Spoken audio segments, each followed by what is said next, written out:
day 2 naman ang biyahe natin. Hindi pa naman ako ngayon.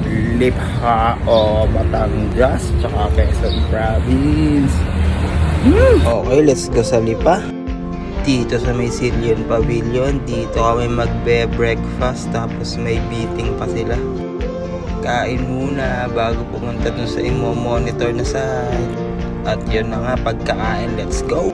Selfie muna kay piloto ng drone. Yun nga pala, dito to sa may Lipa, Padre Garcia Bypass Road. O bawal pang dumaan dito, wag makulit. And after doon, let's go Padre Garcia, Ibaan naman, Bypass Road. Syempre, ikot video muna tayo dyan. Medyo mainit, tirik ang araw. O hanggang dito pa lang yung kalsada, tapos may ginagawang building. Oy, kayong tatlo, ano pinag-uusapan nyo dyan? Pasali naman. At yun, tapos na. Tara na tayo sa Lobo, Batangas. Dito tayo tutulog, medyo malayong biyahe.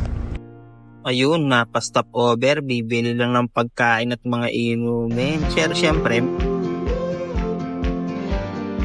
ayun, napaikot-ikot na rin. Malapit sa may simbahan. Kabili, punta tayo dito.